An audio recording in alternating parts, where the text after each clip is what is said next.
Is Elden Ring too hard? This is a conversation that gamers had in earnest when the title first released 2 years ago, and it's a conversation that we're having all over again now that people have been swept back to the lands between due to the Shadow of the Erdtree DLC expansion. This Elden Ring difficulty discourse has ramped up considerably over the past couple of weeks, and like most conversations on the internet, it has grown increasingly toxic in nature. I don't typically make videos on internet discourse because it's draining and oftentimes a no-win situation. But I think this conversation is important, so I wanted to weigh in. If you watched my last video on Shadow of the Erdtree, you know how much I love the expansion and how much I love this game in general. I touched a little bit on the difficulty combo in that video, but afterwards I realized that I wanted to dive much deeper into the subject. In case you didn't watch that video though, my thoughts on the matter are basically this. The difficulty of Elden Ring and other Souls games is a good thing and absolutely should be preserved. However, there are many people in this camp with me who have taken things way too far and have really tarnished, no pun intended, the conversation in the process. So today, I want to talk about those people and look at just how toxic this conversation has become before explaining why, despite these people, the difficulty of Souls games is important and very much a good thing. Okay, so let's get the bad stuff out of the way first. Let's talk about the people who are dragging the Elden Ring discourse down. You obviously have the get good group of people, the ones who immediately attack anybody saying Elden Ring is too hard. That's probably the most obvious example of toxic Elden Ring discourse, but I don't find that conversation particularly interesting. I'd like to think that we can all just brush these people off as assholes and move on. I want to talk about a more subtly toxic group of Elden Ring fans. I want to talk about the gatekeepers. Returning to the realm of Elden Ring internet discourse reminded me how normal it was for people to constantly discredit others when it comes to games like this, essentially gatekeeping the Elden Ring experience. If you're not playing the game the way they think it should be played, you might as well not even play it. You're using a magic build, that's cheating. You use your Mimic Tear every boss battle, also cheating. I've seen some people go as far to say that using any summons at all goes against the purity of the game, despite, them being in the game. It's not like there's an epidemic of people modding the Mimic Tear summon into their games. Elden Ring was my first FromSoft game. Since then I've gone back and played many of the others, but Elden Ring was my first real step into the genre, and before starting the title up, I remember being pretty intimidated by some of the difficulty talk.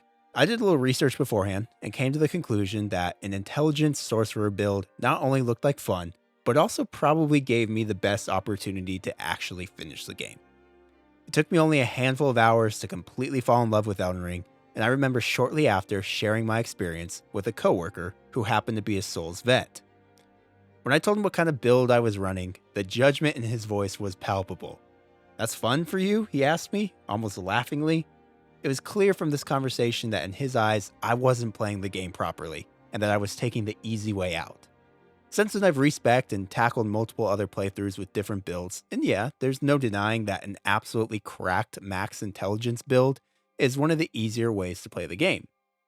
But there's also nothing wrong with that. It's not like playing a magic build takes all the challenge out of the experience. It's still quite the accomplishment to beat the game with any build, and any build you choose is a viable way to go about things if it works for you. But for whatever reason, if someone is playing Elden Ring in what we perceive as an easier way than the way we did it, well, a lot of us tend to look down on that. I'll admit that I'm not perfect on this front either, and I've even found myself falling into this trap at times. For example, I was stuck on the final boss of Shadow of the Erdtree for weeks before finally defeating him a couple of days ago. That dude must have kicked my ass at least 100 times before I finally broke through. Last week, when I was still in the midst of being completely stuck on him and fairly confident that I was never, ever going to defeat him, I saw one of my favorite YouTubers beat the boss with his strength build that relied heavily on shield usage. I didn't realize just how effective shields were against this boss until watching the video, and afterwards, rather than be impressed, I found that my first instinct was slight annoyment. I could beat him too if I used a shield, I found myself thinking without even realizing, but I don't want to take the easy way out. This is obviously an absurd thought. There's of course nothing wrong with a shield build, but I had just respect my character into a more aggressive dual wielding setup, and rather than go through the process of respeccing again to be able to wield that shield, It was just easier for me to diminish the other person's accomplishment. Beating the boss with that build is a way easier path than the one I'm taking, so obviously it's less legitimate. At least that's what my reactionary thought was. I quickly shook the thought out of my head, but it goes to show how much this line of thinking can be a natural human instinct. It's like when an old person launches into a back in my day speech. Oftentimes, we tend to look down on people when they complete something in a way that we perceive as easier than the way that we did it. So even if you yourself are not a toxic Elden Ring fan in the obvious ways, it's still very easy to fall into this sort of trap and contribute to the toxic discourse without even realizing it. So my point here is that we need to be actively checking this attitude. People should be able to play Elden Ring and other games in any way they please, and we should view all of those methods as perfectly legitimate. If it's in the game, then it's fair game, and people who discredit others for their playstyles should chill out. Alright, so you have the get good people and the gatekeepers, and then you have the third group of people contributing to the toxicity online. The Elden Ring is sacred and beyond any sort of criticism people. The name for this group is a work in progress. Look, I love FromSoft games as much as anyone, and I think Elden Ring is easily one of the greatest video games ever made. However, there seems to be a portion of the fanbase who think that any criticism of the game is nothing short of blasphemous. One of the more recent Elden Ring related debates raging online is a discussion of the game's lack of a pause button. No pause button in Elden Ring and other Souls games has always been a bit baffling to me. How is the lack of a pause feature beneficial to the game in any way whatsoever? If I need to go pee in the middle of my play section, I need to make sure I get to a site of grace first. It's a minor inconvenience to be sure, but to me it also seems like a very archaic and strange design choice. It doesn't add any challenge to the experience, only inconvenience. I'm sure many Souls vets completely disagree with me on this, and that's okay, but we should be able to have discussion about things like this. The amount of hate I've seen online in recent days directed at people for simply saying they would like a pause button in Elden Ring is weird, and again, represents a group of people who take defending Elden Ring way too far. It is okay to criticize the game and point out ways that it could be improved. Anyway, my point with all of this is that some of the Elden Ring discourse is getting out of control and becoming a bit exhausting. People should be able to play the game in any way they want without being criticized, just like they should be able to voice their desires for a pause button or an easier experience. But throwing out the opinions of that especially toxic group of people, I do think that most gamers who defend the difficulty of Elden Ring do have their hearts in the right place.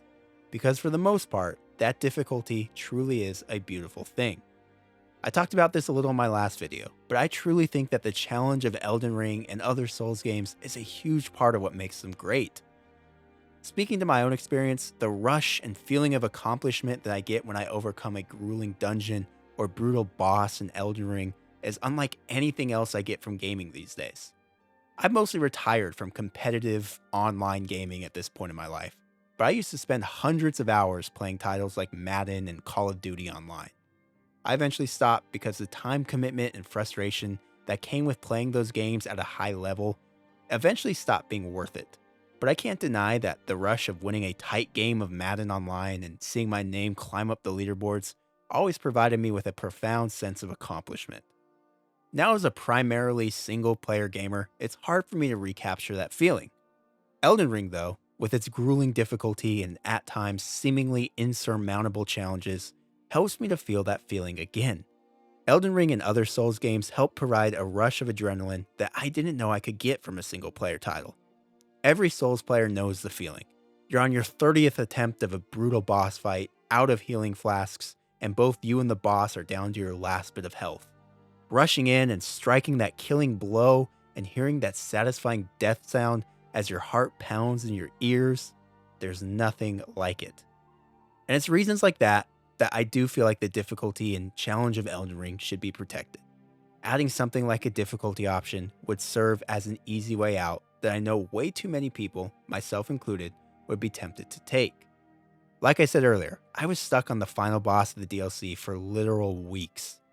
I know myself pretty well, and after the 50th or 60th time of getting killed immediately in that encounter, there's no way in hell that I would have had the willpower to refrain from turning down the difficulty slider a notch or two if it existed. Rather than provide the player with a difficulty slider though, Elden Ring provides other ways to make things easier. If you're stuck on a particularly grueling boss, You can always try a different build, or level up a powerful summon, or load yourself up with buffs, or blow through your stash of rune arcs. There are all sorts of ways for a player to tackle what seems to be an impossible challenge, and all of those are infinitely more rewarding than just turning the difficulty down a notch. Finally defeating the final boss of the Shadow of the Erdtree DLC was one of the best moments I've had in gaming this year, and there's no way it would have been that impactful and rewarding if I had been able to turn the difficulty down a notch. I'll admit I resorted to a pretty cheesy spell to finally take him down, but like I said earlier, I was at my wit's end, and if it's in the game, it's fair game. So there you have it, my thoughts on the latest Elden Ring discourse. I get that this was a bit of a rambly and winding video, so the overall summary is this. In my eyes, it is a good thing that Elden Ring and other games in its genre are hard. I think that the brutal difficulty should be preserved and continue to be a staple of the Souls genre going forward. However, I also believe that we as gamers need to be better at understanding and accepting the opposite view of this as well, and be able to listen to people who critique the games. There's no reason for the conversation about this game to be so contentious.